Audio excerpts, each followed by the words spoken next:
Hello बच्चों, नमस्कार। मैं रघुवीर Swami. Today we are going to discuss chapter first, class 5 in English, we shall overcome. हमने इससे पहले एक वीडियो डाला था। उस वीडियो में ये चैप्टर का अध्ययन हमने किया है और आज हम इनके जो क्वेश्चन आंसर हैं वो क्वेश्चन आंसर करने जा रहे हैं। तो सभी बच्चे ध्यानपूर्वक मेरे साथ इन क्वेश्चनों को हल करवाने में सहायता करेंगे और ध्यान देंगे कि कौन से क्वेश्चन का आंसर क्या होगा। और साथ में जो मैं बोलूँ उसकी रीडिंग ज़रूर करें, क्योंकि रीडिंग आपकी पहली प्राथमिकता है। यदि आपको रीडिंग नहीं आती तो आप कुछ नहीं कर सकते, और यदि आप रीडिंग सीख गए तो आप इंग्लिश स्पोकन भी सीख जाएंगे, धीरे धीरे बोलना सीख जाएंगे।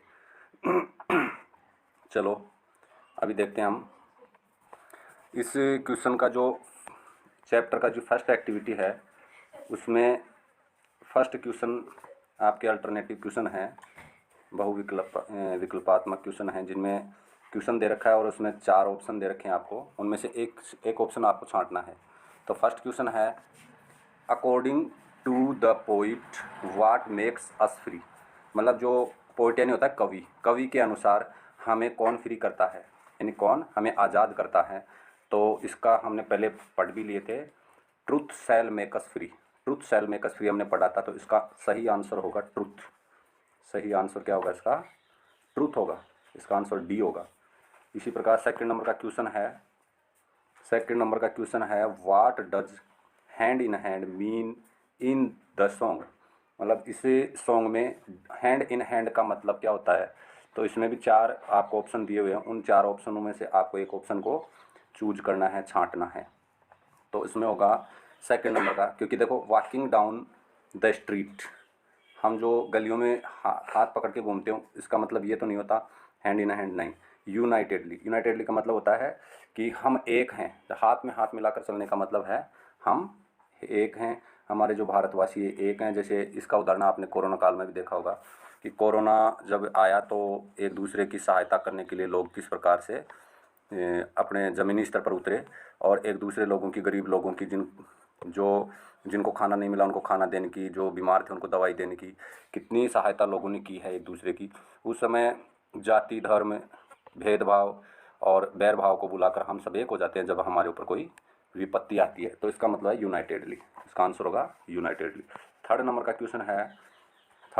क्वेश्चन आपको, what does deep in my heart mean. मतलब डीप इन माई हार्ट का मतलब क्या होता है? डीप इन माई हार्ट का मतलब क्या होता है? इसका मतलब है व्हाट आई स्ट्रांगली फील, हम क्या महसूस करते हैं।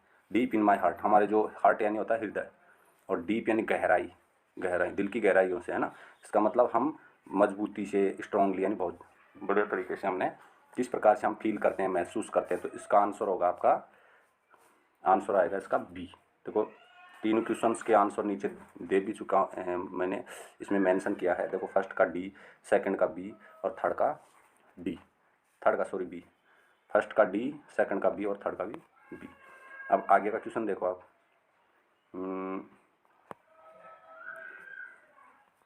देखो क्वेश्चन नंबर 1 के एक्टिविटी 1 का क्वेश्चन में आपको करवा दिया।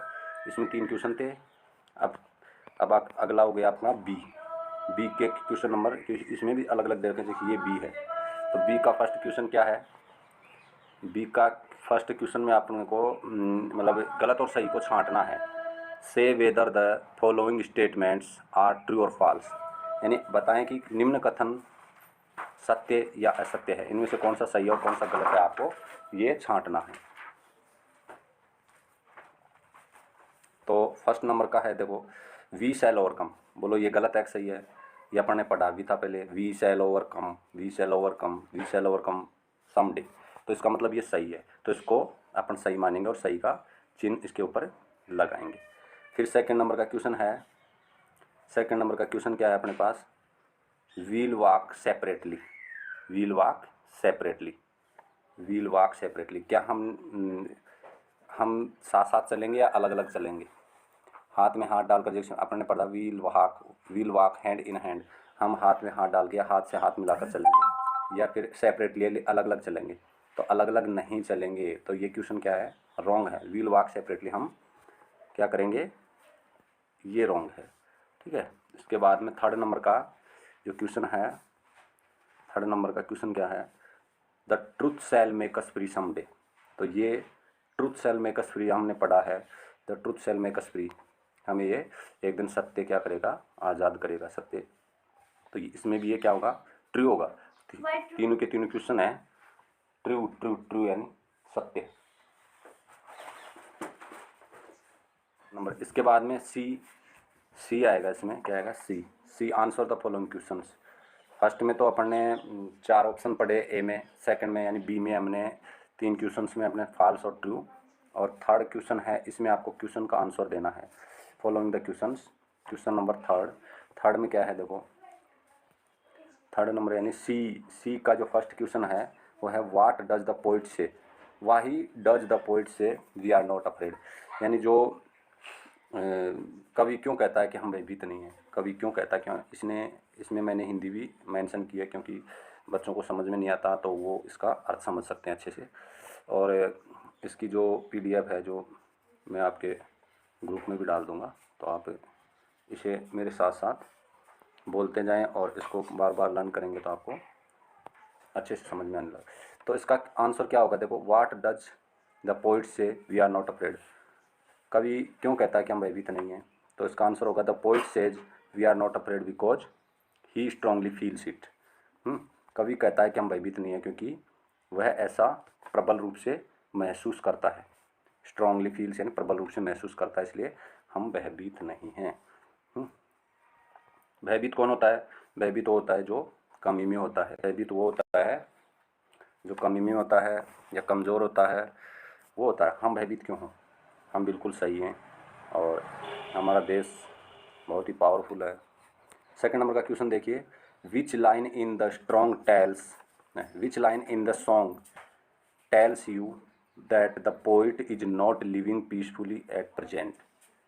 देखो इसके मैं जो बोल रहा हूँ मेरे साथ में आप इन लाइंस को आप ज़रूर दोहराएं क्योंकि ये चीज़ें आपको समझ में आने लग जाएंगी, आप समझने लग जाएंगे। एक गिलास पानी, एक गिलास पानी। विच लाइन, कौन सी line, the song tells, which line in the song, इस सॉन्ग में कौन सी लाइन हमें यह बताती है कि वर्तमान में कवि शांति से नहीं रह रहा। बाद में बताना, लिया ना फिर। वर्तमान में कवि शांति से नहीं रह रहा है, तो इसका आंसर होगा, कौन सी लाइन बताती है हमें, क्योंकि अपन ने पढ़ा था ये 18th यानी 18वीं line, in the song tells us the poet living, the poet is not living peacefully at पर। गीत की 18वीं पंक्ति हमें बताती है कि वर्तमान में कवि शांति से नहीं रह रहा है। और ये सब चीज़ें आपको मैं पढ़ा भी चुका हूँ और हम अध्ययन कर चुके हैं। इसको थोड़ा सा आप मेहनत करेंगे तो आपको समस्या नहीं आएगी और आप रीडिंग भी करते रहेंगे। क्वेश्चन नंबर थर्ड है, how do you feel when you sing the song, how do you feel, आप कैसा महसूस करते हो जब आप इस गीत को गाते हो, आपको कैसा लगता है जब इस गीत को आप गाते हो।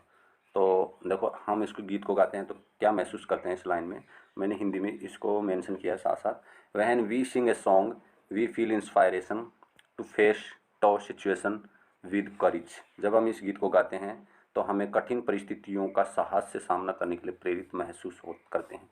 यानी जब हम इस गीत को गाते हैं तो हमें हमारे शरीर के रोम रोम खड़ा हो जाता है और हम जोश से ऐसे महसूस करते हैं कि हमारे सामने कितनी कठिन परिस्थिति हो, हम हर परिस्थिति का सामना कर सकते हैं। तो ये लाइन हमें यह बताती है, ठीक है। उसके बाद देखिए अब एक्टिविटी सेकंड, क्योंकि हमने तो अभी एक्टिविटी फर्स्ट ही की है, 3 एक्टिविटी करनी है अपने को और इसीलिए मैं थोड़ा आपको जल्दी जल्दी बता रहा हूँ ताकि समझ। अब देखो एक्टिविटी सेकंड का क्वेश्चन नंबर फर्स्ट में क्या है, fill in the blanks with suitable words from the box.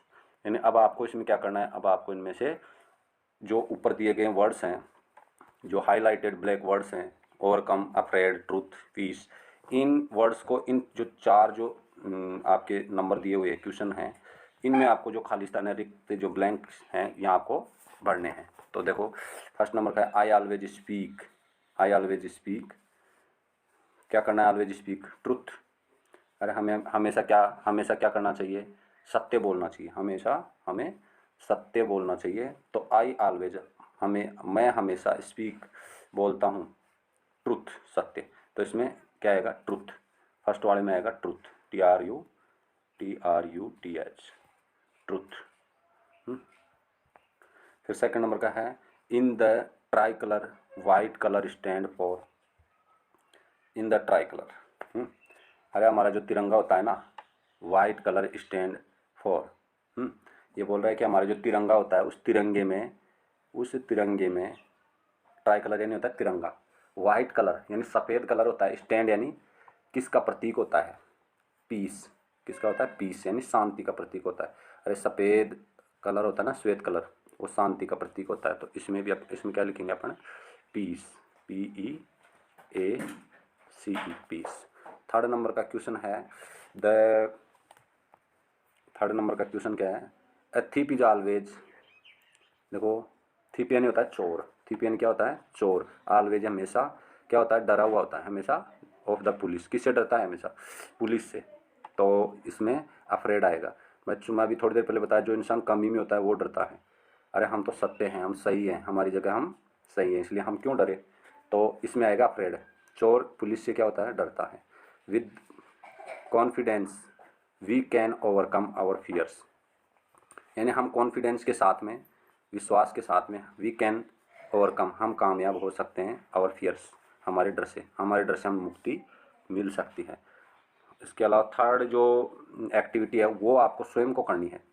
Third activity आपको स्वयं को कैसे करनी है कि आप क्लास में रहेंगे, सभी के सभी बच्चे एक दूसरे से हाथ मिलाकर, ये जो वी शैल ओवरकम वाली जो अपना जो ये पोइम है, राइम है, इसको आप पढ़ेंगे, बोलेंगे, और बोलते हुए आपको गोल गोल घूमना हाथ से पकड़कर।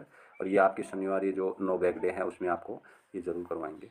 और आज के लिए इतना ही काफ़ी, आपका ये चैप्टर कंप्लीट हो गया। और कल हम आपका इंग्लिश वाला जो चैप्टर सेकंड है, लेट्स लर्न प्राणायाम, उसके बारे में हम अध्ययन करेंगे। तब तक के लिए धन्यवाद, थैंक यू।